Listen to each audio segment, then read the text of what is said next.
Hello and welcome to CANNAMAntv. My name is Connor McLeod, and in this interview I speak with founder and CEO of the Emerald Cup, Tim Blake.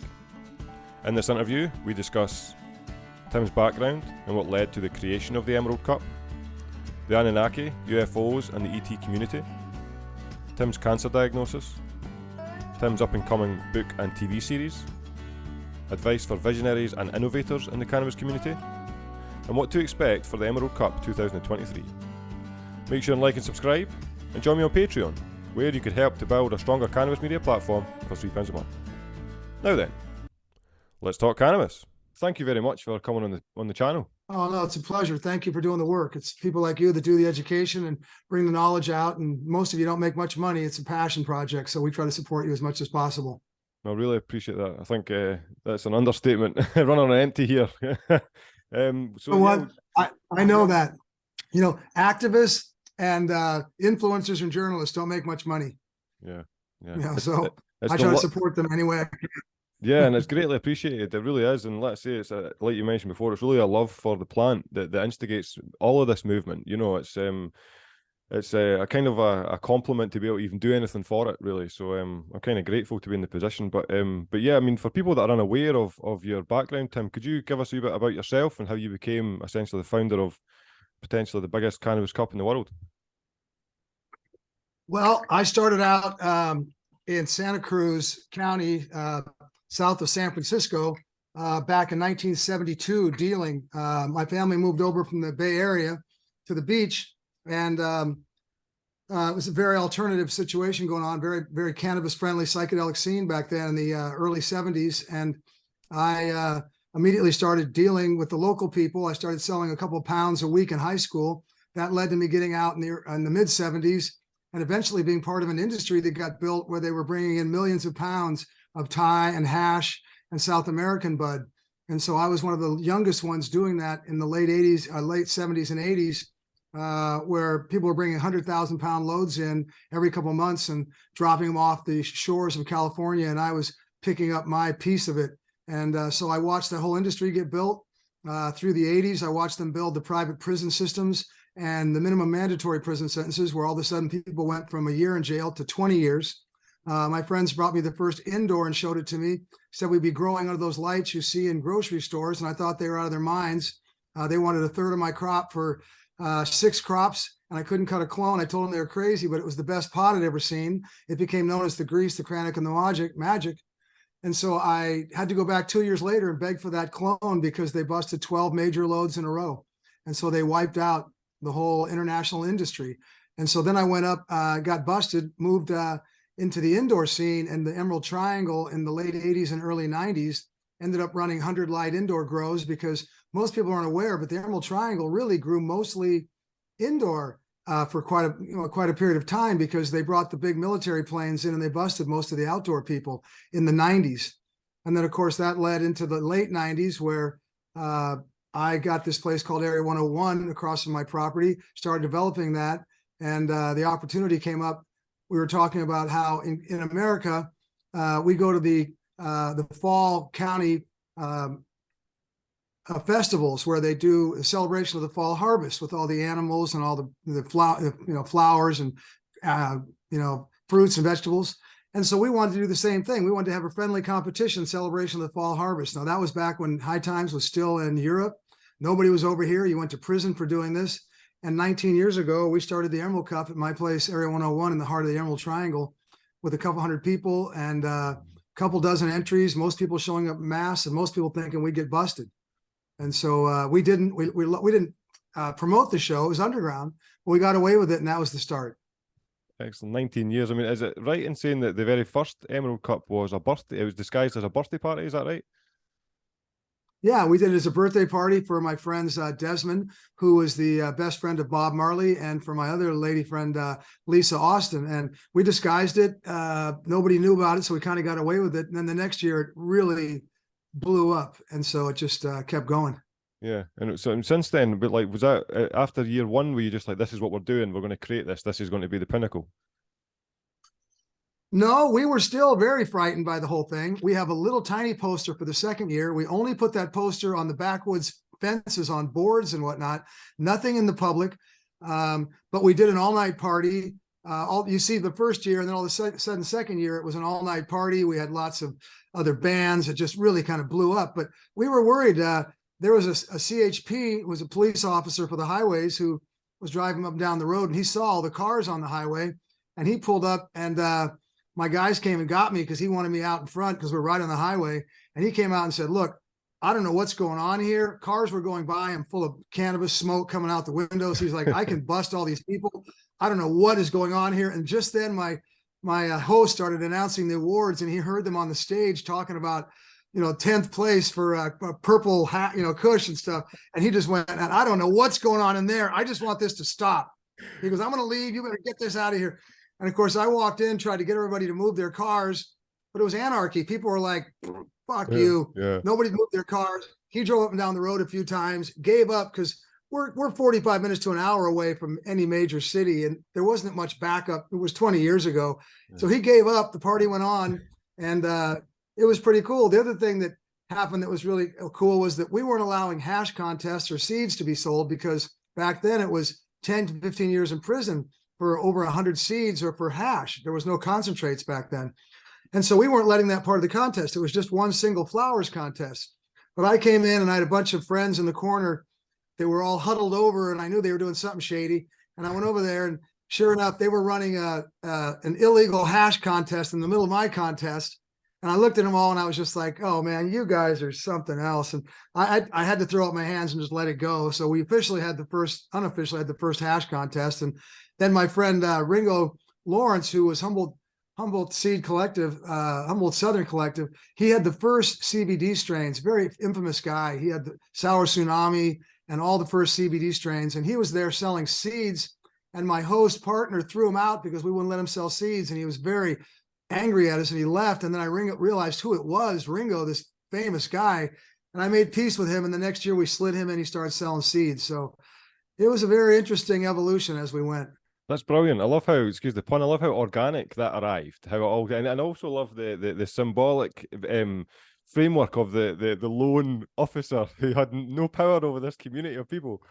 Yeah. Well, the second year, I had gotten in a little accident. It was really icy on the roads. I was coming back from a deal, and I had like 30 pounds in my SUV, and I slowly slid off the ice on this snowy night. And I slipped and just kind of barely rolled over the car. So it was up on its side. And I thought, oh my God. So I stashed the 30 pounds, called my daughter. In the meantime, the CHP comes by. He sees me, and he gets out, and he goes, I think we could roll that truck back up on the highway. And I'm like, you'd help me do that? It was really a cool cop. And so we got up and rocked this thing back and forth and got the car to right itself. And he said, great. And so he drives off, and I'm still there waiting, right? So I snuck over and got my pounds, and he comes back and he goes, well, what are you waiting for? And I go, well, I was waiting for my daughter because she was going to show up, and I wanted to make sure she was okay. And he was like, okay. So fast forward, I went to the sheriff's office and said, look, we're putting on this party, and we have a lot of people, and we want you to help us with flags on the highway and help us do this. And they were like, no, we're not going to give you any support. So that night, the place was packed, and the CHP cop shows up. And I go out there thinking, oh, we're going to have trouble again. And he looks at me, and he says, remember me? And I looked at him. It's like the guy that helped me write the car. And he goes, we don't want any trouble with you guys. We just want the cars off the highway, okay? We just want the cars. We don't want to hassle you. We just want the cars. We don't know what to do with you guys. And so we went in and got as many cars off as we could, and they let us go that year too. So I think they just didn't have a clue what to do with us. Yeah, that's so cool. I mean, is that, I'm aware you've got a book. Is a lot of this documented in your book? You know what? I'm coming out with a book right now. It's called The Birth of the Emerald Cup, An Outlaw's Spiritual Journey. And that is a lot of the stories that come into this section. I did one book about 5 years ago from my early years, from like 1970s up to the 90s, released it and then took it off because I wanted to re-edit it. I got a litter agent out of New York who's huge. She had 17 litter agents under her for 40 years. And I have a TV deal with one of the biggest agencies in LA. They represent Will Smith and Gwen Stefani, Black Eyed Peas, Keith Richards for the TV show. So I wrote a book for a year and a half for the previous years from the mid 90s up to 2000, gave it to them. They loved it, but they wanted to see that I had enough chapters or enough information to do a 3-year TV show. So I gave them all my chapters for my 4 books, and they said, this is great, but we want the second book first. And so I said, I just spent 1.5 years writing a book for you called The Leap of Faith. And now you want me to write another book? And they said, yeah. And so I spent another 1.5 years writing The Birth of the Emerald Cup, an outlaw spiritual journey, which is going out to publishers on February 1st. Excellent. Tremendous timing on my part. Yeah. So that'll be sold in the next couple of months, and then we'll move to the TV show. So you're actually being the first person really being told this, because we just got the dates and whatnot. So yeah, thank you, Tim. It's kind of a scoop. Thank you very much for that opportunity. Yeah. That's tremendous. Yeah. So it's a 5-book series. Yeah, it's a 5-book series, and they see all of it. And Hertz said it's easily a 3-year television show at least. So it's going to be very interesting. Very interesting. Do you know the dynamic, the structure that a television show might take the form of? Is it going to be 6 episodes per season kind of thing, or? Yeah, it's going to be 12 episodes, 13 episodes per season, like a normal show. It's going to start with this book, The Birth of the Emerald Cup. And I'm not sure if it'll go back in history or just move forward. That'll be up to the producers and all the people involved. But yeah, it's very exciting for me after 3 years and waiting and thinking, you know, is it ever going to happen? Now here it is. So yeah, I'm very excited about that. That's extremely exciting, especially when you think about the entire the chronology of your journey. You know, that's 20 years in, and then I mean, at the very beginning, that first birthday party, could you ever imagine that it'd be where it's at now? I would have never imagined. I was just, you know, we were just ballsing it up and trying to have the show and not get arrested. People thought we'd get arrested for the first few years. And, you know, I'm a very infamous outlaw. Fast forward a couple years into the book I'm writing now, the next few years.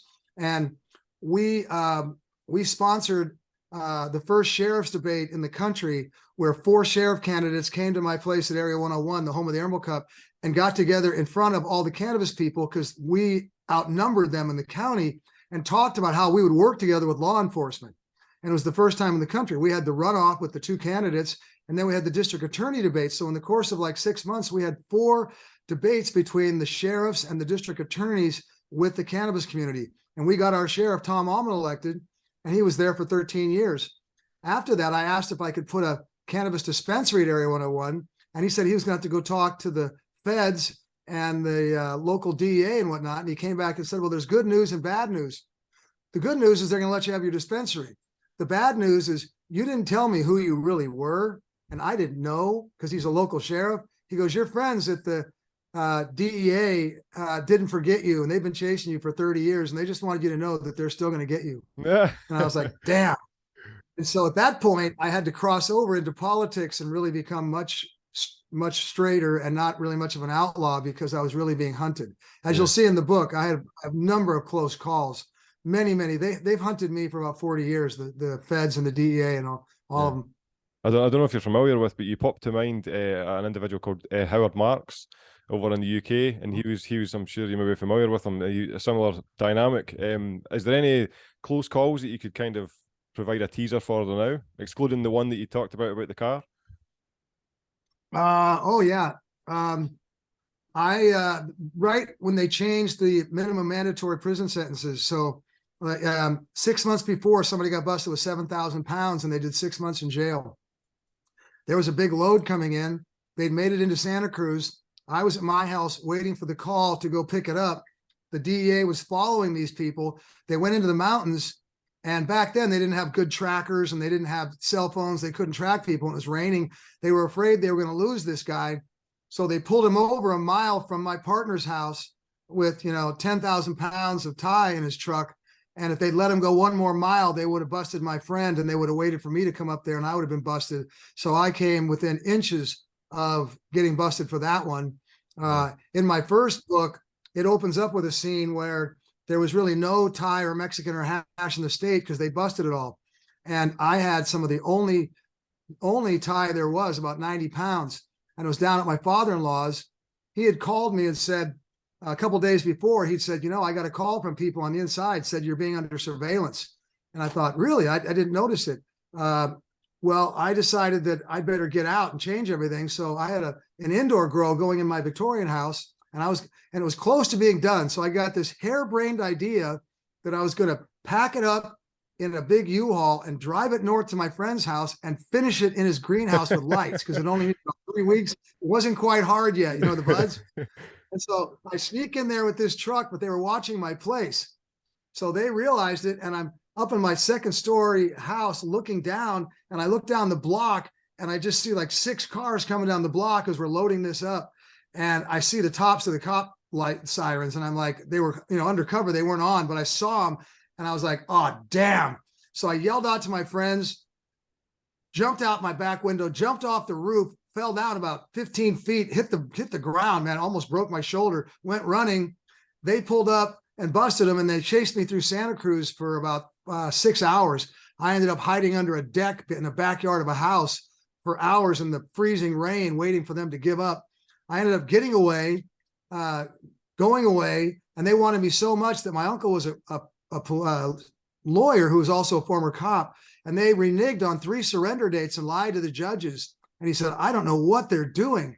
Well, it turned out when I got busted, my father-in-law lived down the street, and he went and took my 90 pounds of hash and tie and threw it in the woods. And they had found that when they were looking for me, and they were trying to get fingerprints, because if they did, they weren't going to arrest me for the little indoor grow and look at a year in prison. I was going to be looking at 10 to 15.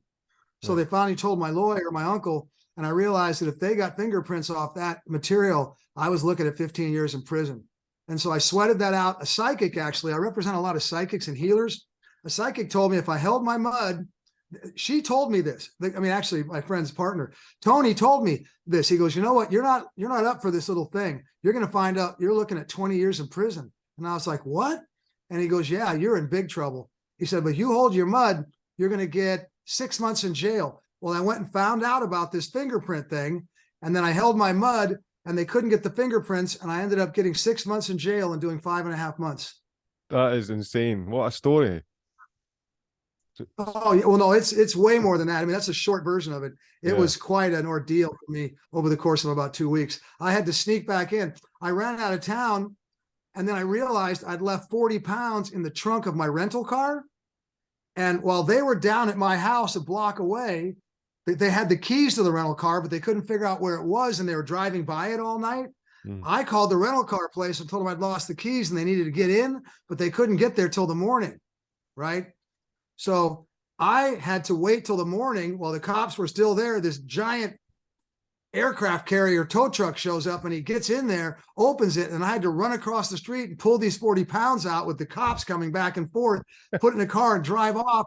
I got about 20 miles away, and I realized that I'd gotten a return for about 10 pounds. I put that in the back seat, and I forgot about it. So then I had to turn around and go back and get that out of the back seat. And when they found out later, they showed up at my father-in-law's about 2 hours later, because they realized they called up and found out what the plates were and found the car. And they said, where's the car? And he said, it's right there across the street. It's been there all night. And they were like, oh, you tell Timmy that we have APPs out and the airports are covered, and if he leaves the state, we're gonna nail him for 10 years. And I was like, oh my God, I was already on the run. So there's been about, I'd say 10 of those cases I've write about. I'm one of the only people that have dodged my first book was going to be called Dancing with the Feds, because I've danced with the feds my whole life. Yeah. It's an inevitability almost doing that process, trying to obviously cannabis, and how do you envision that? Like when you look back on that level of heat and that level of pressure you've been experiencing, and then fast forward to where you are today, very out and open. What's your response to the process? I had a lot of PTSD for a long time from all the terror. I look back and I realized that our country, 20 years before the Israelis and Ralph McLeod discovered the endocannabinoid system, we were working at the University of Mississippi, and we knew all about CBD and cannabinoids and the healing aspects of cannabis. Our country, our federal government, way back in the 60s, and they didn't want us to have these wonderful healing qualities in these flowers. So they fought us tooth and nail while they moved all the manufacturing offshore and crippled this country. And they really hated the cannabis industry because we funded all the alternative living and we were putting money into everybody's pockets. And, so they fought us tooth and nail. And when they couldn't beat us, they pulled back when they knew legalization was going to come in. And in the last 5 years of legalization in California, I say that they've done more to destroy our way of life our culture and our community than they did in 50 years as chasing us as outlaws.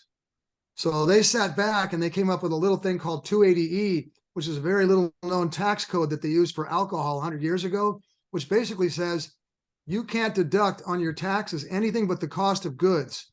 So you can only deduct, say, a flower from the store. You don't get to deduct the labor, the rent, insurance, the power, anything else. And we're such a high tax country that if any normal business tried to function that way, they would lose money because their taxes would be too high. So every brand in California is basically broke. Doesn't matter whether you're a farmer, a manufacturer, a distributor, a dispensary.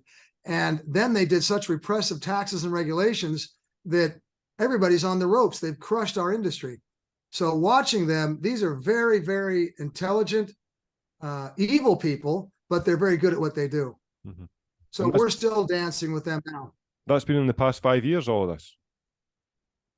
Yeah, since legalization in California, we passed legalization in 2017.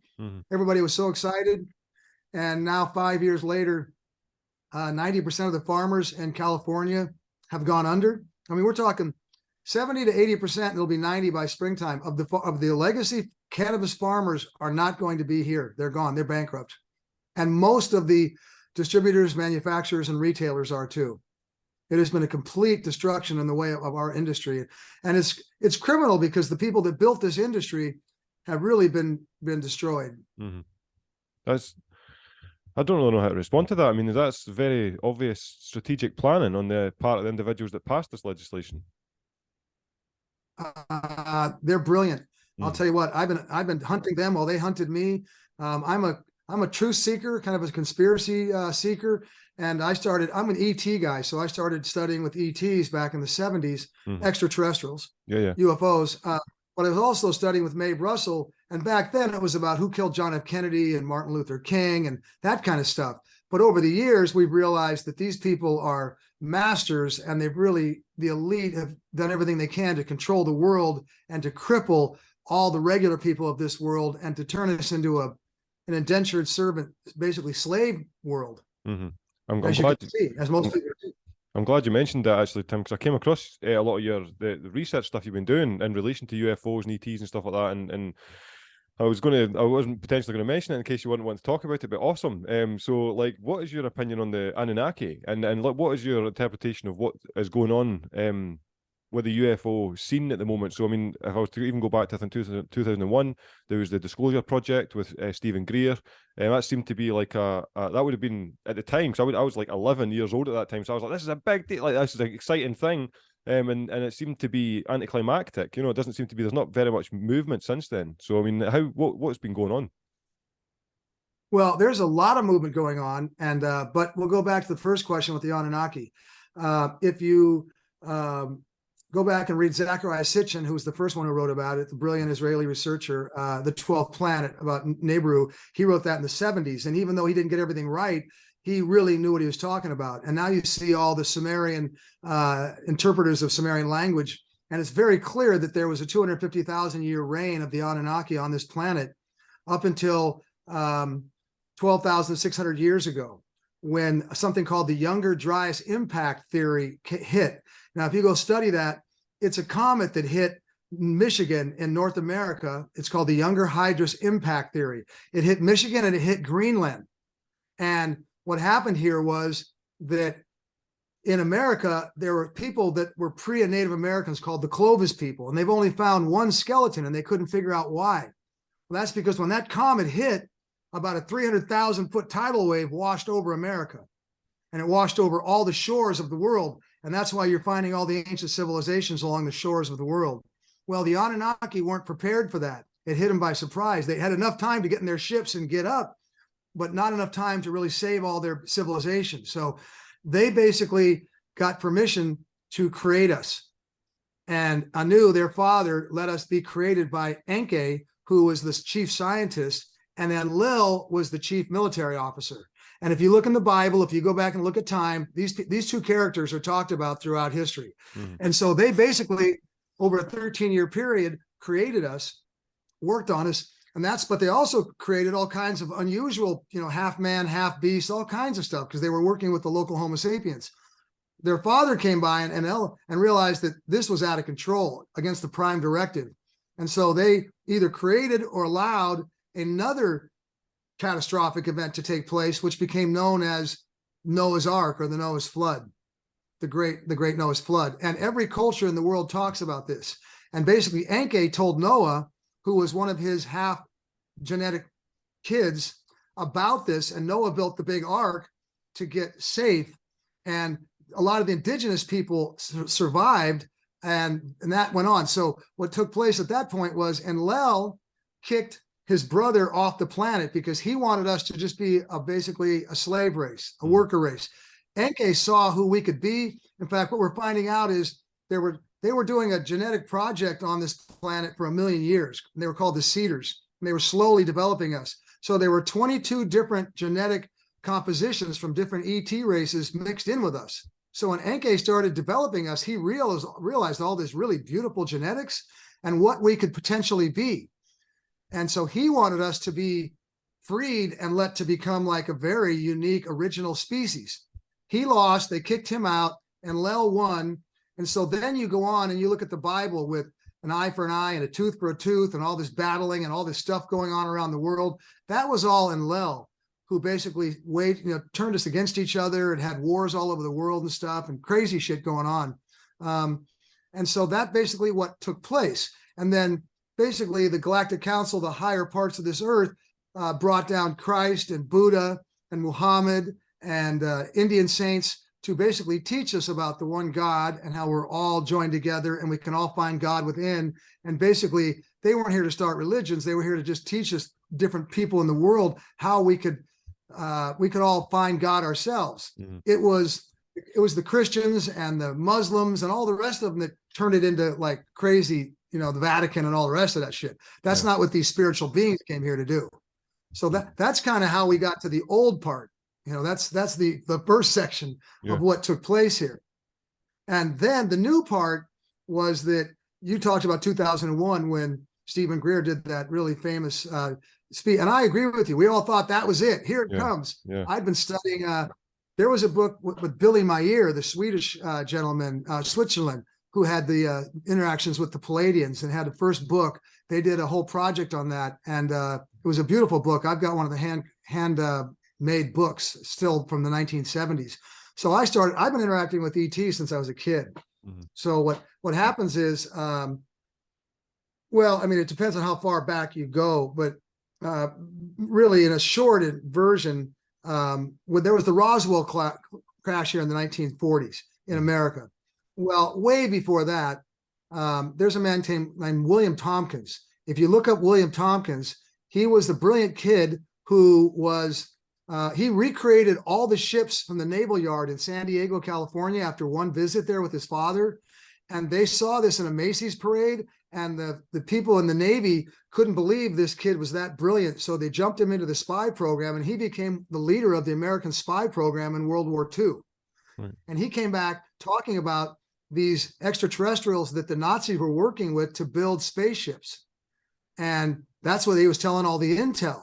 So what happened was the Nazis didn't really lose the war. What they did was they pulled back to Antarctica to build their manufacturing and prowess for the spacecrafts that they had gotten information on how to build. And that's why you see over time in history, all the Nazis being busted in South America and all the Germans and stuff. That's because they were jumping off to Antarctica from there, and they were doing that. So what happened was there's a famous picture of the ET ships over the White House, a very famous picture. You won't find it in Google now because they whitewashed it, but you can find it. Those weren't ET ships, they were Nazi spacecraft. And they basically told our president, Dwight Eisenhower, checkmate. You may have the military, but we've got the power. And if you also go back after World War II, there was the largest military expedition ever, even bigger than World War II, by Admiral Byrd that went down to Antarctica. They called that a science expedition, but it was the biggest military operation to root out the Nazis. And Admiral Byrd lost a bunch of his naval aircraft and his big ships and whatnot. And he basically came back and wanted to talk about this, but they hushed him up. And that's when they flew over the White House. They checkmate Dwight Eisenhower. He had to cut a deal with them. He thought that we would learn all their technology and basically turn it against them. But within 2 years, Dwight Eisenhower wasn't even allowed into Area 51 where all this was taking place. Boeing and Douglas and all the MJ-12 people, which was the CIA and the rest of them, all decided that it wasn't going to go down that way. They were going to work with the Nazis and turn that into their own military industrial complex operation. Yeah. And so Dwight wasn't even allowed in there. He told John F. Kennedy about this, our next president.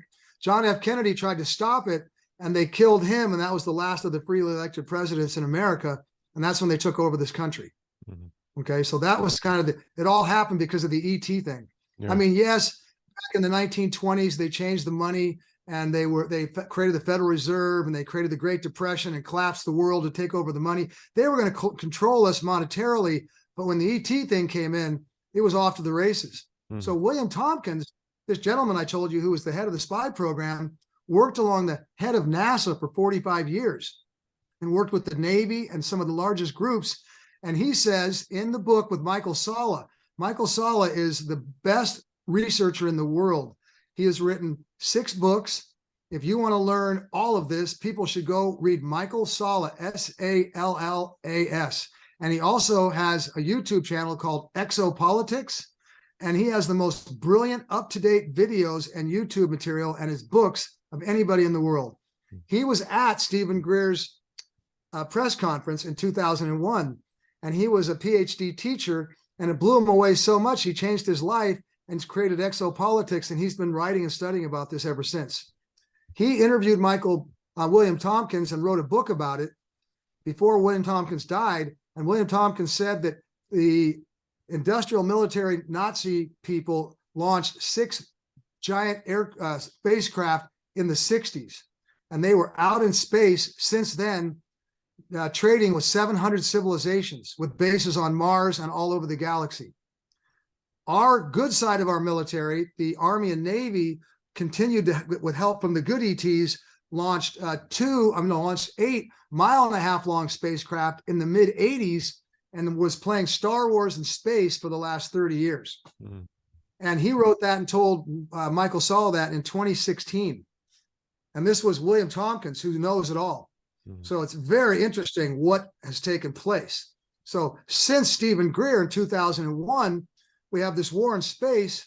But we also have this war down here where they're in space controlling us, but then the elite are controlling us down here too. And we've basically been in kind of a world war for the last 10 years, fighting over who's going to control this planet. Are the elite going to control it, or are the meek going to control it? Are they going to inherit the earth, or is it going to be basically a slave planet? So I went to a conference in 2016 where I met Michael Salla. It was during the time of the eclipse, the famous eclipse.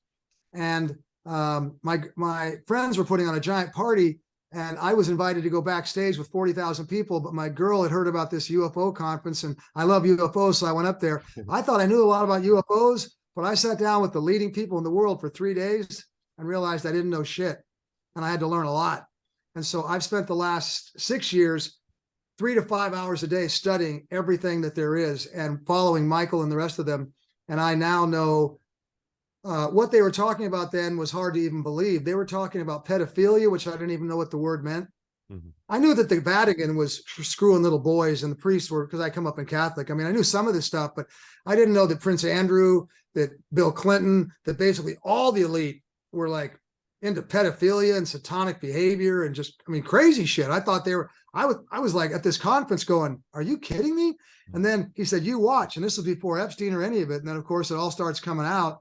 One of the guys was talking about stem cells and how he was a 3rd generation military doctor and how they were repairing amputated arms and brain damage and stuff. And he didn't come out because of the UFO thing. He came out publicly because he couldn't believe they weren't giving that to us, because we could heal just about anything. Mm-hmm. And he said, you watch. Well, back then they were having to get stem cells from your fat cells. And it was from your bones, your bone marrow. It was very invasive, expensive surgery. Sure enough, now you can get all you want from stem cells from your fat cells, and you can go to Mexico and get a stem cell replacement that would have cost you $300,000 to $500,000 for 25 grand now. Mm-hmm. And it'll turn you back 20 years. We'll all be doing that in 5 years. everybody, there'll be hospitals that have stem cell replacements for $5,000 and everybody's going to be healthy, and just it's incredible what they did. So I didn't know about that. I didn't know about pedophilia. They said that Russia was going to stop the war in the Middle East. And sure enough, 2 months later, Russia plopped themselves in the middle of the Middle East and did that. They told me that something that I had no understanding. They said that Donald Trump would win the presidency of the United States. And I said, you're out of your minds. Donald Trump, who wasn't even at the lead right then, I said, Donald Trump's going to win the presidency. And they said, yeah, we've been told by the military that they know that he's not a great guy, but he's not part of the deep state or industrial military complex. And he actually turned Epstein in. And they went to him and said, look, we know that you're not the greatest guy in the world. You're kind of a New York mafia guy, but if you want to save the world, you'll be known in history as like one of the saviors of the world. He said yes. And they said Donald Trump will be put in as president, and that will be the beginning of the end for them. And I didn't vote for Trump or Clinton. I voted for Jill Scott, or for the Green Party, because I couldn't believe it at the time. But sure enough, Donald Trump came in there, and he won. And then he started bringing all this stuff up, and now it's like it's all coming out. Biden's going to be arrested. It's going to come down with all this stuff. But shocking. And what they're telling us now is the leading stuff coming in is that Enki, who created us, these guys lived for 20 or 30,000 years at least. Enki, our creator, is up in a giant ship near Jupiter, and he's waiting for this to be resolved because he's going to come back, and we're going to meet our creator directly in the next 2 years, and that they're going to release free energy. We're going to be given the med bed technologies with stem cells so everybody can be healed like in the movies immediately that they've had. They're going to take $900 trillion from the elite, retire all the debt of the world, have a jubilee of no debt. They're going to take $300 trillion and repair all the oceans and the food sources of the world, and $300 trillion for the largest jobs program to create all this in the history of humanity. So everybody has a good paying job and we all go back to being happy people. And they said that will happen along with military tribunals within a year from now. I find this stuff absolutely fascinating. I really do. And the thing is as well, like when you're talking about how the religious archetypes, essentially Jesus, Buddha, and all these different individuals who are essentially displaying methods in which we can hack into our own potential as human beings. I think that's fascinating in itself. And then you fast forward, one of the things that kept popping to mind is what role does technology play in this? Because you're talking about how the elites control us. Obviously, technology is becoming more and more invasive continuously. It's getting to the point where your consciousness is, from the moment you wake up, absorbed by a technological device. The devices are very often constructed through algorithms which are autonomous. You have no control over them, which in a sense can be interpreted as a malevolent entity and malevolent force. So I mean, does technology fit into any of this, or is that just too far? Oh, no, it's right there. Come on. Our Department of Defense in this country, the US, created the internet. They created it to track all of us. And they had it in their mind that they were going to control us and use it against us. But the trouble with it is, it gave people like you the ability to become influencers and immediately have access through media and journalism. So it got turned around on them. So they didn't really foresee. And like a lot of times, that's what happens. You think you're going to get one thing, but you didn't think about all the side stuff that was going to happen. So yeah, they were going to basically use it to track us. They were going to put a chip in us. We were all going to get credit scores. If you didn't have a good digital credit score, you wouldn't have money. They're trying to do the digital currencies as we speak. They're in the final throes of trying to do all this, which they would have done if Trump hadn't won. They would have already done it. But now they're trying to do the same thing. But one of the fascinating things we were told a year ago was that they took Elon Musk off planet and sat him down before the intergalactic councils and said, you're not really one of the good guys either, but you could change your life and be a hero. And he said, in front of all these ETs, he said, sure, I'm on your side. And so the ET conspiracy people tracked him. And in the last year, he sold all 4 of his $25 million homes. And this is a fact. You can go on YouTube. And he's living in a little $40,000 tiny house next to his launch site in Brownsville, Texas. Okay. So he knows where he's going. And then they told him, look, we want you to bring back free speech. So buy Twitter. And so he bought Twitter to bring back free speech and said, of course, you can have all my money. And he's turned around and now he's attacking them left and right and going after this. It's very crazy. It's like the liberals are fighting Musk, who they used to love, because he's fighting for free speech. So the whole thing is like, you look at it and it's bizarre. I mean, I've been a liberal my whole life, and all my friends are liberal, but this is completely changed and it's upside down. Now, the ET people were like, Musk wasn't a good guy. Why did they let him do this? And they said that's because they needed his production prowess to make all the med beds and to make the spacecraft. And so they're now building all these med beds on the moon, on the dark side of the moon, that they've taken back all the bases from the New World Order and the Nazis and all them guys. And they're building those to take them in and bring them into every hospital in the world, so that pretty soon people are going to just be going into hospitals and getting into those, like you see in Star Wars or Star Trek, when somebody gets injured, they put them in those beds and they go around circles and they come out and they're healed. Yeah. That's what we're all going to get. So technology is going to become great for us. It wasn't good. I mean, we were dumbing down kids. We were making it so they were watching nothing but video. They were losing their attention spans. The kids here in this world and in this country are just stupid. They're not even raised right. And they were really using it for demonic purposes, but it's being turned against them. Yeah. It's interesting. A lot of the things I was thinking as well is the energy, the energy in which this is all based in, and Neuralink seems to be something that could help a lot of people who have disabilities and who are, impacted through something genetically potentially, but at the same time, it makes too easy an ability to completely remove the consciousness of the individual. Oh, you know what? If you look at it, they almost won, and through media and through subliminal suggestions on all the TV and through all the violence that they put on and everything they've done, they've turned people into like brainless sheep that aren't even aware of what's going on as it is. They've already like hypnotized and put most of the population to sleep. We've been waking them up one at a time, but these are the most brilliant people. I mean, they're as brilliant as the good guys. The dark side of evil is just as brilliant. And what they've done is, I mean, I've tracked them. It's masterful what they've done and what they were doing. And they were going to basically chip us all. And we were going to become, basically they'd turn us off at any minute. They would basically not let us have a life without having a credit score. They turn off all of our money. And the people like me and possibly you are going to go into camps and just be basically enslaved or basically put down. Mm-hmm.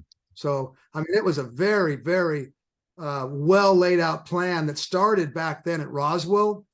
And they basically got together and said, you know what, we're going to get rid of 90% of the population. We're going to make the rest of them our slaves. And then we're going to take over this world and we're going to live happily ever after. So, what they're. Sorry, on you go. Sorry. No, go ahead. No, I was going to say, so in the context of this conversation, then what does the bloodlines mean then? Like when it comes to the elite families that are controlling the world, are at the very minimum controlling the economy of the world, which has a ripple effect on everything else. What does that mean? Because I don't know, you're probably aware of him, but Fritz Springmeier pops to mind, where he had produced a book where it was the bloodlines of the Illuminati, showing the importance of that, and also just the impact they seem to have continuously. So where do they fit into this conversation? Well, yeah. Well, if you look back in the Bible, when you look at Abraham and then the lineage where they lived 860 years and then they lived 800 years, and that was all true. Those were half Anunnaki. That's what those were. And so what happened was the bloodlines really tried to keep the Anunnaki blood in because it gave them the ability to live for a long time and more telepathic or brain material to work with.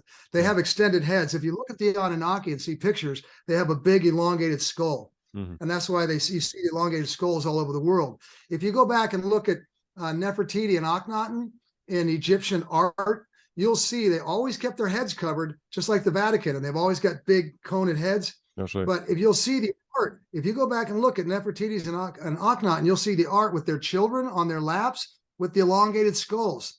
Mm-hmm. Now, that was one of the rare instances where you'll actually see them not cover it up. Okay, so what the bloodlines are is that Anunnaki blood that they kept running, and they consider that to be the sacred rightful lineage of the owners of this planet, because the Anunnaki originally owned it. And so that's why you see throughout time brothers and sisters breeding with each other. Mm-hmm. That was to keep that bloodline pure and to make sure that the Anunnaki blood stayed within it. Because, it also led to families aren't supposed to interbreed like that. So you end up with disabilities and mental things and all the rest of it. Yeah. But that's why they were doing it. They want to trace their lineage back to the Anunnaki. Right.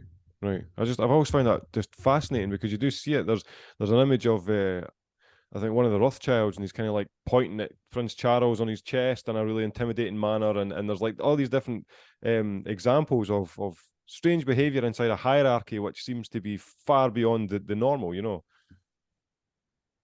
Oh yeah, well, it all makes sense. It's like gold. We have this obsession with gold. Gold in itself isn't worth anything. What the Anunnaki cherished it for was that they use it for alchemy to do very magic spiritual practices, and they use it for saving their planet and their atmospheres and whatnot. So they were mining that. Michael Tillinger, you can go back and study him. He's been talking about this for a long time. And Michael Tillinger actually found the spot where he thinks Enlil was mining the main gold in Africa. And they found this place that's like got 30-foot thick walls, and they're like 40 feet high, because the thing about the Anunnaki was they could still be killed. I mean, if the natives overwhelmed them and got one Anunnaki, they could kill them. So they had to be very careful because they could be killed. They weren't impervious to that. So Enlil was down here and they were running all these mining operations. Well, we have this thing where gold is so precious. That's because of the ancient value of the Anunnaki. And then they started giving small pieces of gold to some of the kings and queens who looked at it as precious. And that became the standard. But if you look at gold per se, where's the value? There's no value in gold. Yeah. But you can look at every one of these things with the lineage, the royal bloodlines, it all makes sense when you start thinking about it from the way it really went. Yeah. Yeah, alchemy. I'm glad you mentioned alchemy. I put up a post recently of Donnie, the cartoon character, the rabbit, and right next to the pillow is a book that I'm reading at the moment called Alchemy, the Great Work, Cherry Gilchrist. Because I've got a real fascination with it. I've been really drawn to it in the past year, particularly the past 2 or 3 months, and just how alchemy is really applicable to the developmental process of developing your psyche, but also, as you're saying, like the physical process of extracting a pure metal from an inferior metal. And I just find it's a very peculiar dynamic, alchemy towards the multi-layered essence of life, and alchemy seems to be the uniting method. That's like a uniting practice between all these from what's metaphysical to physical. Oh yeah.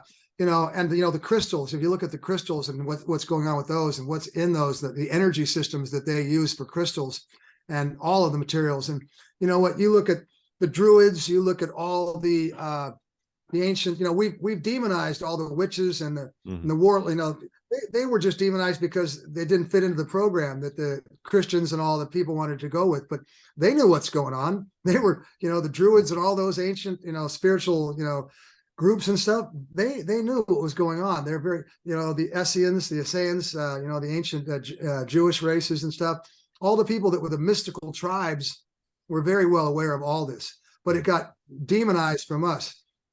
There's a book called Phenomena by Annie Jacobson, and she was nominated for a Pulitzer Prize winner several times, and it's an incredible book. It's called Phenomena, and she talks about how in the 30s, our CIA and our military and our government knew about all this. They went down to Mexico and found psilocybin mushrooms and started working with those. And that's where they got remote viewing. And that's why they created LSD. And that's why they got all the psychic behaviors. And they know all about alchemy and crystals and psychedelics and spirituality 30 years before we found them with, Maria Sabina and all the people in Mexico. Our military already knew about this. That's where remote viewing and all this stuff came from, because all the stuff they were telling us was evil, they knew about and they were using. And they've been using all this time. They're really good. I've read all these books. I got hundreds of books behind me and I read them all. And I'll tell you what, they read and they're brilliant. I got to hand it to them. They're brilliant. I find all of this, like I said before. Yeah, well, that's the thing. Interestingly, when you say evil, it's like I fully agree with the intention that they're displaying, but what they're also showing us is that the very energy that they're engaged with can be used against them in the same force for a pure intention. And it seems to be that's where I think the consciousness and all that kind of thing and the practice of things like magic can be used against the forces that are currently active and causing negative in the world. Yes, of course, because and they knew that's why they want us to have it. They demonized everybody, but it's it's an amazing story, and there are people from all over the galaxies watching the third act of this play. And what they said is that in most planets or most ET races, they're all aware of what reality is, that there are hundreds of races around them and beings, and they travel back and forth. And they say that we're one of the most unique species of humanoids in the universe because we go on faith. We really don't know who we are. And so they study us from all over the galaxy because they just can't figure out how we even go on, because we don't know who we are. We don't know what real spirituality is. We don't really understand. We've been enslaved, indoctrinated. And so they're all here for the third act of the play, which is going to come down in the next couple of months. And the James Webb telescope, let me see if I can find it. I have my phone. Where's my phone? The James Webb telescope came out, and you can look at this photo. I can get the piece. That's the telescope that went up after the Hubble in America. And it's like 100 times stronger. And they knew that they were going to start finding sources of ETs. So they've been working with 24 different spiritual doctrines to prepare us for this. Well, all the ET people went off about 6 months ago because a photo came back from the James Webb telescope that blew their minds. And it's basically a UFO ship that's big enough to hold millions of people. That's where they say they took Elon Musk to. And so they say it's proof of what happened. And the stuff they also, with the James Webb telescope, have already found electromagnetic signals coming off of the exoplanets. So they're already finding the radio signals. They've already found a universe outside the universe. So the Big Bang Theory is now becoming irrelevant. They found another spacecraft that's 1,000 miles long. I mean, the stuff that they're popping up is incredible. So what's happening is, I'll show you this. I'll push it up. So this picture right there, okay, that picture, and I think I can get you, I think I can, if you look underneath it, there's even the YouTube program that you'll be able to find that this source came from. And if you look right here, let me see, next to Jupiter is Europa. Yeah. And in between Europa is a giant spacecraft. I'm going to blow it up now for you. Oh, no. So when you see it blown up, you'll see that it's bigger than the moon of Europa. This unnatural object is bigger than the moon of Europa. Okay. I mean, it's gigantic. And that's where they say Enke is. And that's where they say is about 4 million ETs in that, living in there, all watching this come down. That's kind of their headquarters. And it was basically sent back by the James Webb telescope about 6 months ago. And since then, let me see. Okay, I'll get as big as I can. So in that, you can see that object right there. Yeah. That's bigger than the moon. That object is bigger than Europa. And that is an official picture from the James Webb telescope. So this is the stuff that I track every day with my ET conspiracy truth seeker friends. And so they're telling us the truth every day. People are just too busy. They can't even keep up with it. So it's all coming down. Supposedly the war has been won in space. Now there's just the elite of the world that are cut off, that are trying to figure out what to do. And they're all running for their lives. And this is going to be cleaned up in the next year, and we're going to be re-educated. They're going to take over the emergency broadcast networks in America and other countries, and they're going to basically do kind of a 2 or 3 day re-education like we're walking right here on. They're going to basically have to re-educate us as to kind of what happened over the last 12,000 years and where we really came from. Yeah. It's going to be shocking for most people. For most people, it's going to be a pretty big shock. For most people, Tim, most people wouldn't be able to tolerate this kind of conversation, to be honest. Most people would struggle maintaining any form of sincerity with these kind of conversations because they're so, they've been conditioned to believe their 9-to-5 lifestyle. The news comes on every time, every night, and you've got to pay your taxes, and you've got to make sure and get your pension. But that's the framework in which the perspective has been placed. And like I say, I find this stuff absolutely fascinating. One of the things that popped to mind was last year when a lot of individuals in the community, ET community, were saying there's going to be a fake alien invasion. There's going to be a fake arrival of aliens. I mean, what would you say to that? People are talking about it a lot. There's only 2 moves on the chessboard left for the deep state elite. they've either got to do a fake alien invasion with their own spacecrafts to be able to say that the aliens blew up our countries and whatnot, and so they could kind of start civil wars everywhere to stop what's coming. That's one of the realms that they could do. The other one is that they'll shut down through saying that it's solar flares and whatnot. They'll shut down all the electrical systems and the internet and the grids across the world to try to throw us into darkness and a civil war that way. The only thing they've got left, other than all being arrested, all of them really, Rothschilds, Church of England, all of them, the countries. The Israelis aren't bad people. It's the Mossad and the people at the top. Mm-hmm. The Americans and the United States people are not really bad people. It's the people at the top. Mm-hmm. People in England are not bad people. It's the people at the top. All those people know they're about to go down. And so they're running out of moves, and really the only two moves left would be a fake alien invasion or shutting down the electrical and internet and the whole grids. Mm-hmm. And supposedly the patriots and the military of the world are aware of this, and they've already taken precautions so that won't take place. Right. And if you look at the World Economic Forum, Soros is already talking. You can see them throwing this out into public. Oh, we could have solar flares and lose part of our systems in the next 2 years, and we may have real serious problems. You can see they're already preparing us for that scenario. Yeah. So you know what? It's checkmate. They already know their moves. They got 2 moves left. That's one of them. So what do you do with this information? I mean, what would if there's somebody that's new to this, that's watching this, and they were like, well, what on earth should I be doing? What I tell people is that what they should do is they should get their bodies and their temples as pure as they can. They should basically try to eat as pure food as they can. They should try to take in all organic materials. They should try to purify themselves with cleanses. They should read as much as they can. They should meditate and pray and get in contact with their own higher selves and with spirit directly and get guided, because the more you open, what they wanted to do was toxify us and pollute us so much that we couldn't get direct influence through our spiritual guides and angels. And we were too dense. The clearer we get, the easier that connection is. I mean, eventually you get up to being like Sai Baba or Christ or somebody, where Sai Baba could create apples out of thin air because he's just so directed. So we want to get as pure as we can. We want to get off the news and all the fake stuff, because they're influencing us negatively to try to feel very depressed and hopeless, and get rid of that crap. And then they should really start studying and preparing and following people like Michael Salla. There's Elena Danaan that's out there, James Gilliland, Michael Tillinger.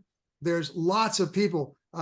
Russell Brand is bringing in information every day on the one side. Joe Rogan, I mean more traditional stuff, but waking people up with what's going on. So they got to get off all mainstream media and get onto alternative media.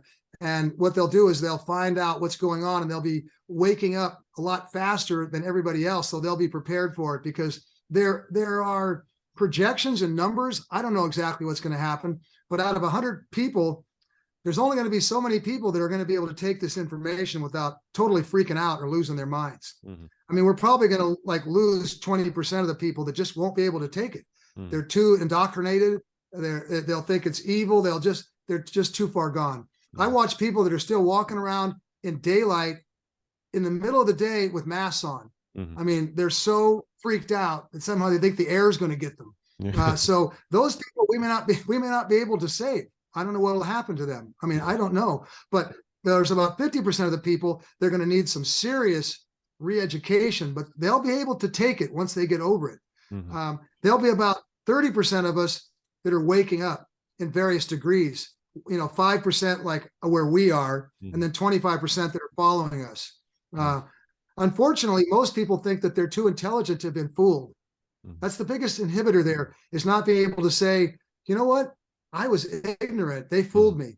Because you know what? When I went to that conference 6 years ago, I had to stop and go, wow, they fooled me. I thought it was all the Republicans and Bush and Kissinger. And like they said, no. They knew there was going to be an aging liberal population of baby boomers, and they were going to have to sell them. And it wasn't going to be a George Bush or a Kissinger. It was going to have to be a Clinton or an Obama. And I voted for those guys. And they said, they had to slip that bias. It's all the same team. Mm-hmm. So we've all got to realize that basically, I tell people, if you're over 50 and you're in politics, 99% are corrupted. Mm-hmm. That's just the way it is. we're going to have to start over. Look, say, Tim, it's really fascinating. How long do you have, by the way? I got a few more minutes if you want to go. If you keep Yeah, I going, mean, I've got go. tons of questions to ask. That's why it's brilliant. So, I mean, where in the context of the ET UFO thing, then where does DMT sit, and where does like the psychedelic experience? Because everybody talks about meeting an entity, meeting entities when they use DMT. And if the Anunnaki are these physical beings, or are these like frequency orientated creatures? I mean, like is that where does DMT fit into this? They're not Anunnaki. They're not Anunnaki. These are there are many dimensions that we work on. Yeah. And once you get above the third, you get to the fourth and fifth and the sixth, there are the angelic realms, you've got spirit guides. There's so much going on. I think about it that we can't know all of that or we'd all lose our minds. Yeah. We had to really realize, I mean, just with our spiritual, I represented a guy that does spirit guide drawings. And he's a brilliant guy, did 100,000 drawings. And I learned so much from him. And you have 7 main guides, you have 7 upper guides, and then you have like 49 that really work with you. So each human being has got like 50 regular spirit guides that are interacting with him. Can you imagine the freeway of billions of beings just with that running around in these dimensions? Yeah. And then you've got the angelic realm, billions of angels running around. Then you've got all these beings of all types that are in those realms that are working with us. And so depending upon where you go on DMT, you're going into these realms to deal with these spiritual entities that are teaching you stuff. And people can interact with their spirit guides. They can interact with angelic realms. They can interact with ETs. There's really no end to who you might interact in those realms. Mm-hmm. And so they're there for our evolution. They've been put there so we can all learn and grow. Why do you think they don't want us doing psilocybin or LSD or DMT? Because they don't want us having access to that. So on the West Coast, a couple of years back, they only had like a few ayahuasca ceremonies going on a regular basis. Now, every city in California, every weekend has got ayahuasca ceremonies going on. I mean, it's like regular people are going to them. It's just like my friend, a good friend of mine, has done 165 ceremonies. I mean, he's not a shaman guy. He's a white dude from California, and he and his wife are now becoming shamans. And we're going to have a whole new realm of shamans leading, ayahuasca ceremonies in California. And hey, Mickey, I'm on a podcast. I got to call you back. Okay, I'm going to be really tied up, but I'll call you back in a little while. Okay. Sorry about that. That's okay. Hope I didn't get that. Just it was one of my worker partners, and that thing was going to go on. So, all these things were given to us as gifts for our spiritual evolution. And what you're seeing now is one of the greatest things that you feel with cannabis is once they lost cannabis, sure, they went out and destroyed the legacy community. We talked about it. They destroyed the legacy people of California. But when California went legal, I said that people would stop going to prison for long-term prison sentences, and mainstream people would embrace cannabis, and the rest of the country would fall because California is so big. Well, the rest of the country in the United States is falling, and it's all becoming legal in South America. Thailand just went legal. Eastern Europe, all the countries are going legal right now. And right behind it is plant medicines and psychedelics. They can't stop it. Here in America, you're decriminalizing psychedelics across California, in Oregon, Colorado. The whole country is decriminalizing psychedelics. So you're going to have psychedelic churches and psychedelic, communities all over the place. And that's going to also help people wake up and get in touch with their higher selves, because it's all about doing the work yourself, going inside yourself, connecting to those angels and spirit guides and ETs and all those angelic realms, and getting the messages and learning yourself. And so we're going to have that going on. So all of this needed to take place so that, like popcorn, there was enough people popping so that it wouldn't be too overwhelming when the big news came in the next year and a half. Yeah, yeah. Well, I say that's one of the things that I find quite interesting about the development of thought, that evolutionarily speaking, we're in a biological kind of framework, which we're not evolving in any form of biological way. It's now of the mind. There's now and you see evolution through pockets. It's never like explicit. It's never an overnight thing. It's pockets of change, and because it's of the mind, it's going to be pockets of change regarding concepts. That's where it seems to be. Yeah, well, there's the theory, the 100th monkey theory. When you have enough monkeys change, the whole tribe will change. Yeah. Well, when you have enough of these pockets of evolutionary thought, it's going to drag everybody up to the next level. And so what's happening is that we'll all go up. We don't have to all be that way. We're all just going to go up. We're going up to what we call the new Earth, which is going to be a fourth dimensional Earth. And if you're not evolved high enough, you won't be able to stay on this planet, because that's what the Earth is transcending to. They're talking about it over the next 5 years. And so we all need to rise up, or else you're going to need to go some other place to learn your lessons. I mean, the elite and a lot of these people are going to be going to prison planets. And a lot of people are going to be going to other planets where they can gently learn these lessons, because the people that are going to be left here are, like in the Bible and other spiritual faiths, talking about the meek and spiritual will inherit the earth. Well, we're about to inherit the earth and live in a very beautiful park. They said that there's one asteroid that they've located that we could mine for the next 100 years and never run out of materials for everything we need on this planet. We don't even need to be doing any manufacturing or mining on this planet. The Earth should be a giant park, and we should all be living down here and mining those asteroids and being down here. And like they do on other planets, we should all work for 3 hours a day or something to contribute to society in some way. And then the rest of our time is developed to our passion and our arts, so that we're all contributing to society through art and passion and culture and spirituality. And when you see a planet that lives like that, you see high cultural, peaceful beings that are having wonderful gatherings of music and parties and dance and psychedelics and great food, and everybody's healthy and nobody's sick and there's no violence. And you can just imagine what kind of a world that would be like. Yeah. That euphoria. That's what that would be like. Euphoria. You're right. Euphoria. Yeah. Well, that's where we're going, and nothing's going to stop it. I'm looking forward to it. I really am. And just to take us back to the cup, the Emerald Cups, and instigating a lot of this. A lot of people are, in Scotland, and we're more than aware of the Emerald Cup.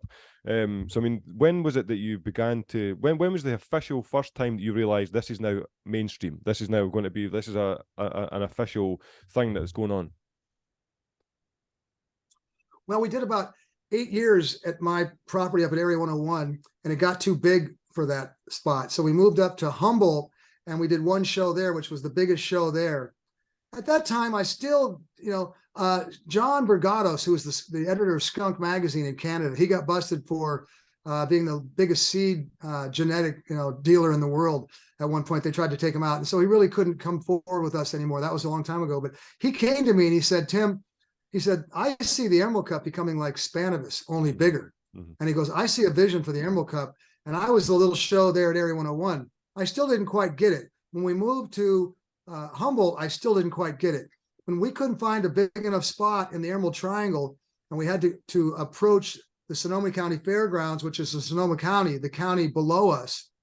And we wrote a 22-page proposal, and they said, if you'll do this, we'll sponsor the first sheriff's debate in the country, or sheriff's cannabis event. I'm sorry. We'll let you do the first cannabis event in the country here. And we wrote that proposal, and they said, yeah, we'll do it. And when we moved there the first year, half the people in the Emerald Triangle thought we were selling out, because it was the first big vendor show. Up until then, it wasn't a lot of sponsors and vendors and deal making. So a lot of them wouldn't come down. They thought we'd sold out. The first year, the people that did come down made like $100,000 to $200,000 a piece in their booths. And all of a sudden, the consumers got together with all the farmers, and it was on. That first year in Sonoma County, it was like, wow, this is like a rocket ship. The second year, all the farmers and people wanted to come down. We had lists to come in. All the consumers wanted to come in. It blew up. And I tell you what, we were doing at one point, the vendors were doing $20 million in business in a weekend there. The average vendor was doing like 200 grand, in sales. And people were like, what is going on? We were having speakers coming in, all night parties. It got bigger and bigger. If you want to grab this. Yeah, sorry. We should have turned that phone off. And so it became huge. And at that point, that first year in Sonoma County, I realized, okay, this is big. This is something way more than I ever thought. And what year was that? It's only because 2014, I believe, was the first year, 8 years ago. I think it was 2014 we moved to Sonoma. It was 8 years ago.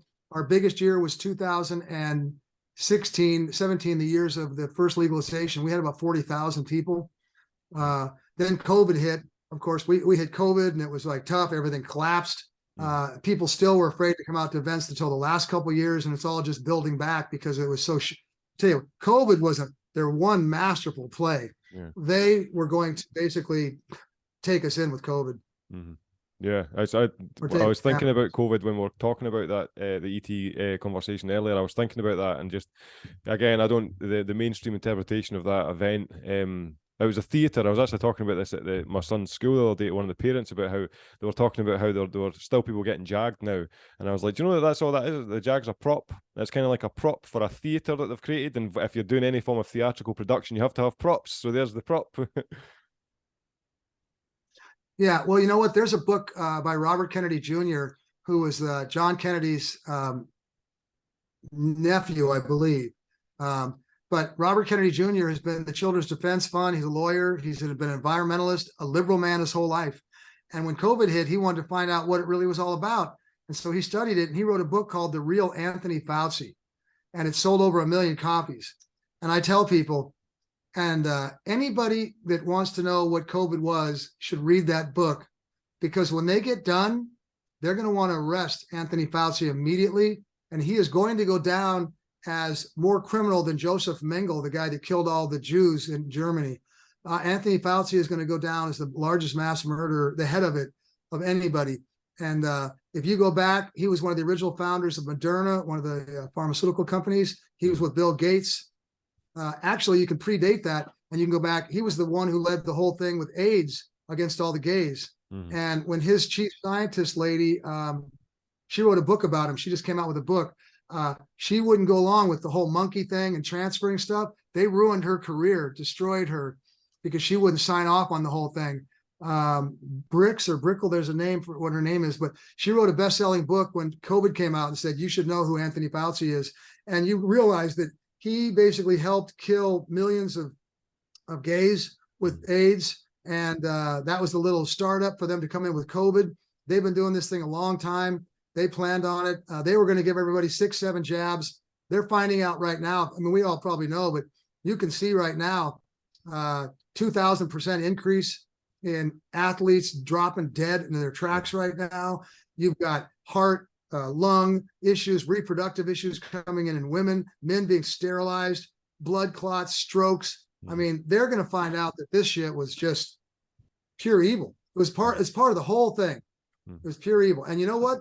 Our government, our media, what we're finding now is how much everybody was involved in it. Even for me, it's shocking to realize how extensive their evil network was into all the media networks, into all the court systems, the judges, the medical facilities. You know, in America, they were paying $75,000 for every death that was called COVID for the first year, and $50,000 for the second year.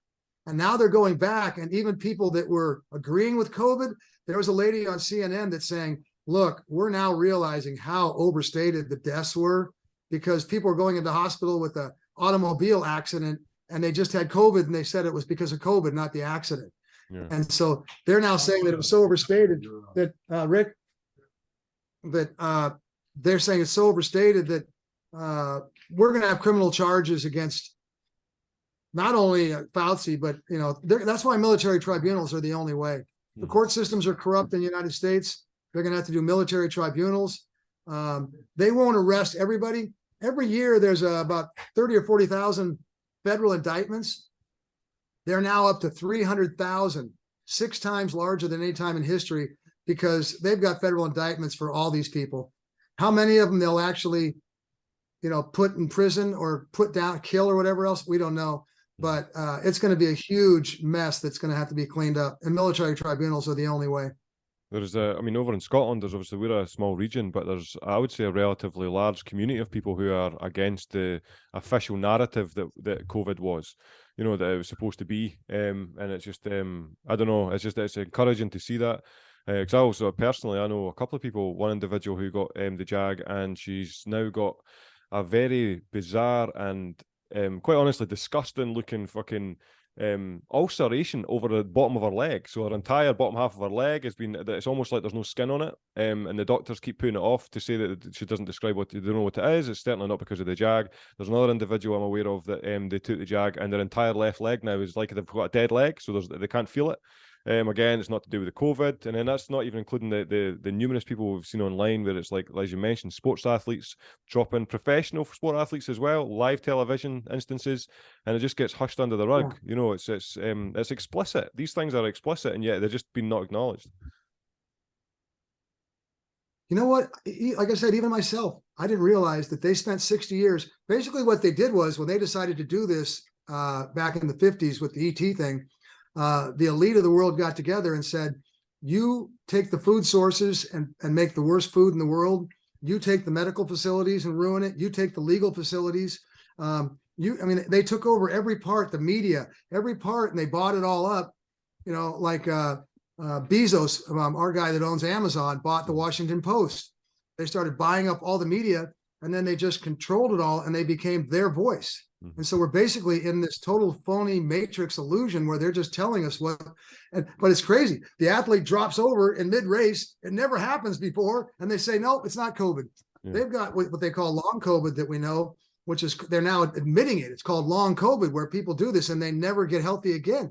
Like your friend, your lady friend, their legs dead, or they've got mental issues, or they've got blood clots, they're just fucked up. And it's sadly, there's going to be tens of millions of people that are not going to be able to be saved because of so many jabs they took. Mm-hmm. It's the largest, just part of the war. Yeah. Yeah, no, I was going to say, it's like the largest experiment ever known to mankind. I mean, not only that, I found that one of the things I think kind of stood out to me a lot was the timing. So COVID-19, and then you rewind all the way back 100 years, and they did the same thing in 1919 when it was like was it not pneumonia or influenza or something? Yeah. Oh, you know what? These guys have been doing it for a long time. Yeah. It's what they do. You know, they're controlling freaks of the world that have been basically running this world through the bloodlines and through all their stuff for, thousands of years, and they don't care about us. We're just like nothing to them, so they don't care. But their time's about up. I mean, it's over. They've we're gonna see it. You're going to see it. I mean, look, they're rioting in Brazil. They can't turn it back because they took that one guy, Lulu, out of prison. He wasn't even supposed to be out, and they put him back in, and they let him win the election when nobody liked him. They said that a year ago, they said, you watch, all the leaders of the democratic worlds are going to be gone within a year. Well, look, Boris Johnson's gone. Merkel's not there anymore. The prime minister of Italy's gone. The New Zealand prime minister just is going to step down. They're about to get Trudeau and Biden. Macron in France will be gone. They'll be gone by May. They're going to basically all be gone. They're just going to remove them all. So, but you know what? In the fallout of that is going to be tens of millions of people that are going to die or suffer greatly because of COVID. All the people that died, like cancer. My mom died of cancer. I have cancer. We never needed to have that. They could have cured cancer immediately.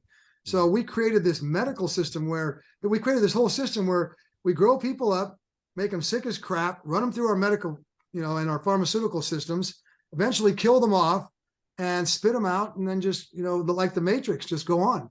Yeah. And people have no idea how systematic it was and how it's going to stop. So, I mean, we're going to live in euphoria, and people are going to look back and wonder how we ever tolerated this for the last 100 years. I think your advice earlier about aligning your spirit and your chakras and your mind with your diet and your daily action, that, I mean, take away the ET UFO conversation. That's just phenomenal advice for everyday life, really. But including in that context, it gives more substance to it. But you mentioned there that obviously you have cancer. I mean, do you use cannabis for that? I mean, what is the situation? I have genetic predisposition to cancer. My mother passed away. My aunts, a lot of cancer in my family. I got cancer about almost 20 years ago. Right. And I started getting skin cancers. I was getting them burned off. And then they finally said, hey, these aren't going away. I actually used a thing called Native American Black Salve. It is a Native American product that they make. Different people make it. It's 4 parts. It's very simple. And you can put it on a cancer and it will kill it immediately.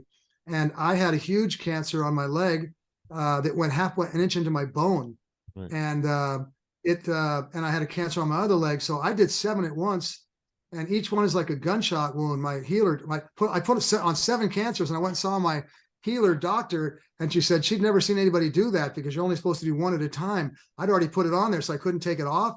Right. And within 12 hours, the cancer's dead, but then you feel the pain. Cancer kind of is like almost like a tick or an insect, where it'll cover the pain up and it'll be more like an itch until it really hits bone, skin cancers, right, until it hits bone. And then it'll be like, whoa, that hurts now. Mm-hmm. Well, when you put that black salve on there, you feel what that did. And I was in mortal pain for a couple of weeks. I couldn't get my giant wounds to open up. So I used Simpson oil back in the day. That was very early on. And I filled these holes with Simpson oil, which is a cannabis concentrated oil. Yeah. And I wrapped my legs up with that oil and let it sit on there for about 5 days. And then when I took it off, a scab had started to form and the healing had started to take place. So I used black salve on the skin cancers, and then I put cannabis oil, Simpson oil, onto the holes and the damage to heal that. And now I'm on a regimen where I do cannabis oil on my face and hands every day because I continue to get skin cancers. My doctors, the leading doctors, healers, alternative healers in the world, have told me I'm not supposed to have any stress. They said I'm like a car that looks good on the outside, but it's got a blown head gasket. Right. So it looks good, but it's not supposed to be taken on the freeway. There's Right. no pressure supposed to be put on that engine. Well, I've been sitting here fighting all this for the last 10 years, and I've never stopped fighting. I'm stressed out. I go, I live a very high-paced life, and I really should be sitting on the sidelines. So I continue to get, even though I don't eat any refined oils or sugars, I'm all organic, I meditate every day, I still have cancer coming after me. You can take black salve internally. You can form it into caps. Mm-hmm. It's like a fluffy powder, and you can take it internally, and it will kill any cancer internally, not just skin cancers. So if anybody wants to find that, they make very cheap black salve, and then they make very expensive black salve. The best in the world is by a company called Two Feathers out of Nevada. And there's a Native American man called Robert who makes that. It's about $100 a jar, where you can get the cheap stuff for about $30 a jar. But the difference is one looks like a black oily tar, and his looks like a fine smelling, like almost a purplish off purple color of beauty. And so I use his and I take it internally. You can call him, and he's so beautiful, he will not take any money from anybody that asks him advice. And he's a shaman. He'll go into trance and he'll tell you what kind of cancer you have and how many times a day you need, if there's anything else you need. And so I worked with him for the last 5 years because I go back and forth with this. And at one point I was doing it for my hands and my face, but I said, I'm taking this, and it's really, my throat is really, I can't have a hard time swallowing. And he said, you have cancer in your throat. 30 years of smoking pot. Back then we were smoking papers that were all zigzags and asbestos and all that crap. Mm-hmm. And so he said, you need to gargle with the black salve. And so I gargled with it. And then I was detoxing so much I could barely go to the bathroom. And he said, oh, no, that's because the toxins are so thick, you can't get it through your liver and prostate. He said, you need to drink pure aloe vera juice every day with that. And that corrected that. And so he's the most beautiful man. You can call him up, buy a little black salve from him, and he'll give you a priceless doctor's evaluation of what you should do and tell you what you need. And I'll tell you what, I would bet my life on him. He's the only person I'll go to, and he's kept me alive all these years. Yeah, well, honestly, Tim, you're looking brilliant. I wouldn't have said for a minute that you have anything like that going on, because you're looking in great shape. And the fact that you're still going after all this time as well, that's like, and what you're doing, is you're here to do something. Clearly, you clearly have a destiny. We all have a mission. People like yourself are part of this. We're all just part of the same team. I look at it like we're all on 1,000,000 steps to God, to enlightenment, and we're all just one part on the step somewhere. And we're all just, somebody's helping somebody up and somebody's helping us up. And so I'm doing what I can to help everybody. And people like Robert are helping me stay alive. And, shamans, ayahuasca shamans are helping me learn more about myself. And I deal with people like Michael Sala, who's helping me learn more about ET. So we're all a team. We're all working together, and we're all doing a mission, the greatest mission since we were created, on behalf of humanity and our ET family. And because of that, our reward is going to be, we get to be the first ones to fly around the spacecrafts. And we're going to be the people that are pure souls are going to be let off this planet to go visit other planets sooner, of course. You're going to have to be a pure being to go there. So I'm hoping that I earn credits so that I get to be one of the first people to go traveling all over the universe and go see galaxies everywhere and meet all kinds of ET beings. Yeah, well, make sure and save a seat right next to you for me, Tim. Make sure. So, I mean, let's say... It's going to be a big jet. Yeah. Regarding the Emerald Cup, I mean, so just before we go, essentially, what is the logistics behind doing an Emerald Cup every year? Oh boy, there's a lot of work because we're not just a musical event. You know, it's people help with us and they realize, well, this isn't just a musical event. We have all kinds of sponsors and vendors. We have cannabis sales going on. Just that alone is a huge endeavor. We have speaker stages where we've got yoga going on and we've got all kinds of side things. But the biggest part is the cannabis element, because when we went legal, the state didn't understand how to do a cannabis event. And so we had to go through 10 meetings with the Department of Cannabis Control to educate them. And the first year it cost us $500,000 because they wanted us, they thought we could take all the product off the shelves at the end of the day and move it off site.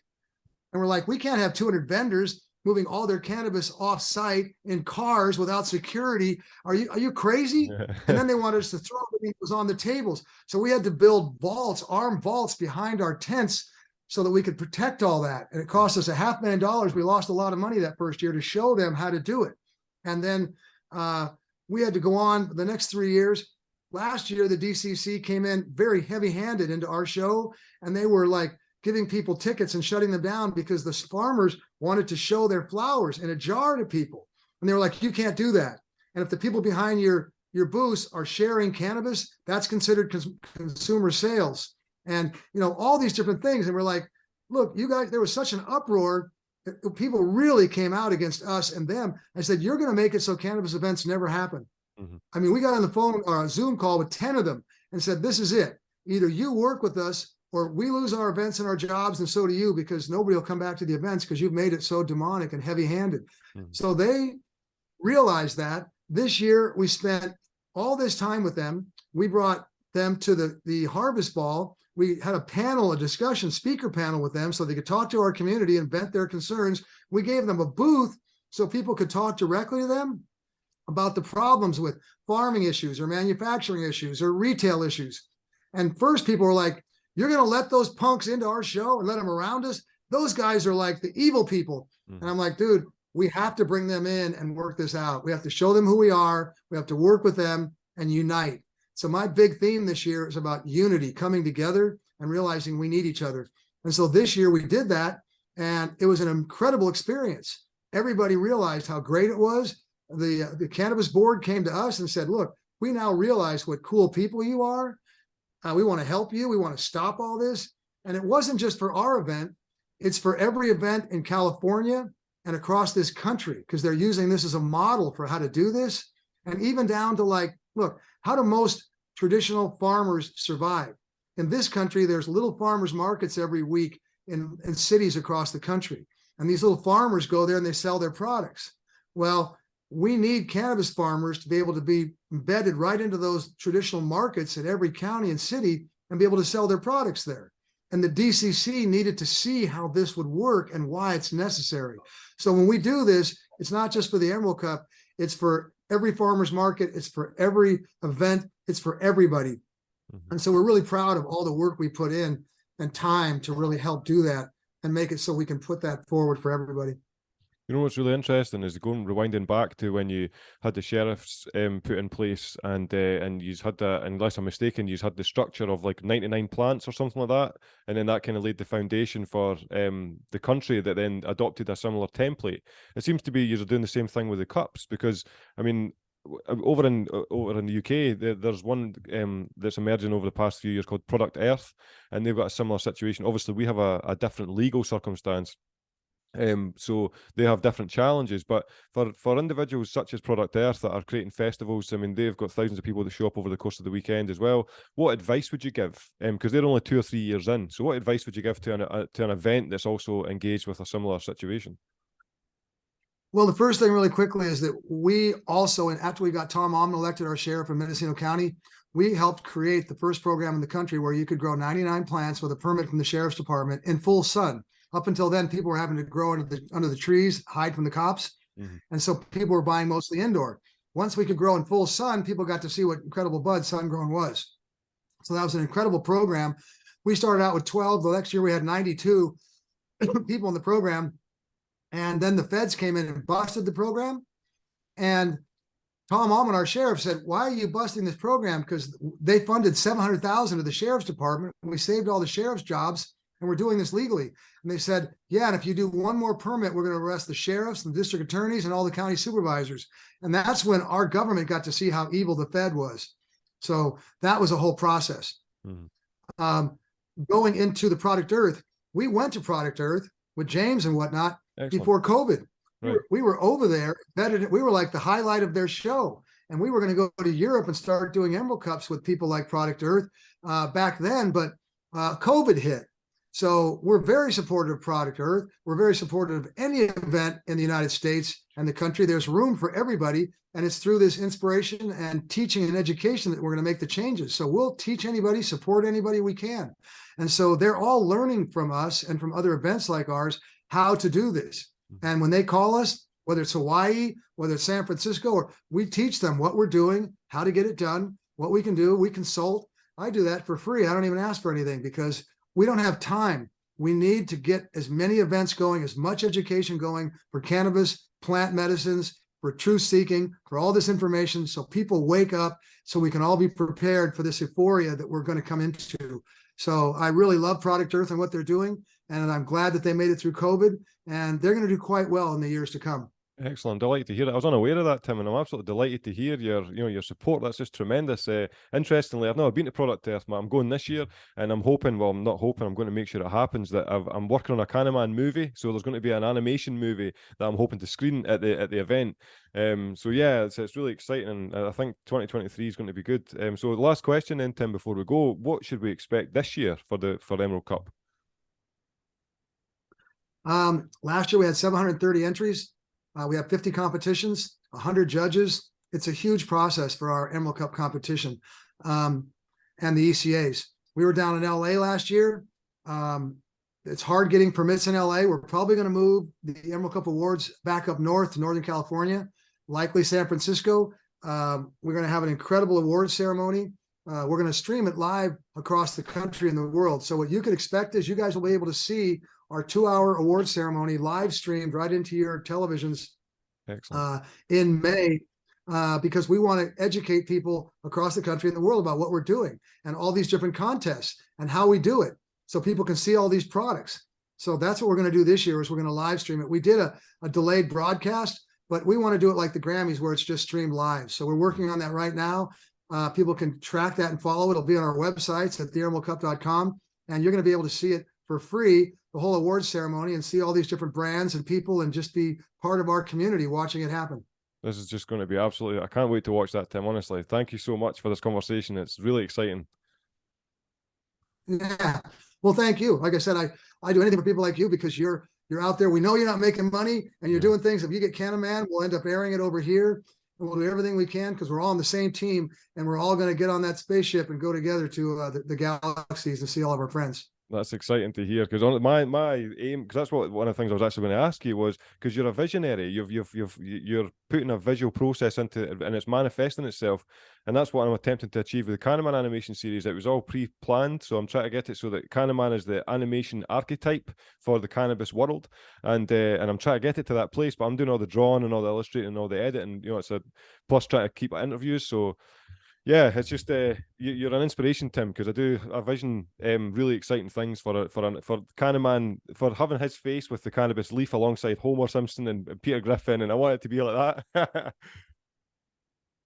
Well, you know what? I bet it will be, and people are looking at that. Pat Moriarty is doing something, a different type of that, and this is going to become very popular because all these cannabis people are going to want to see that. It's very challenging for everybody right now, and so one of the things I say is, don't give up hope. Realize that the cavalry's coming. We're going to have a beautiful future in front of us, and everybody's going to have to really work hard over the next year or two to get things like what your program is and CANNAMAN and the rest of it done. But everything you do will be rewarded, and everybody's watching this. and we'll definitely be acknowledged for what we do. And I'll do everything I can to support you. Thank you very much, Tim, for that statement and for your time. Thank you so much. You're welcome. Anytime. I look forward to catching up again, and hopefully I'll see you at Product Earth. Thanks to Tim for giving me his time, and thanks to you for sticking around until the end of the video. I sincerely hope you enjoyed the content. I'll see you next time.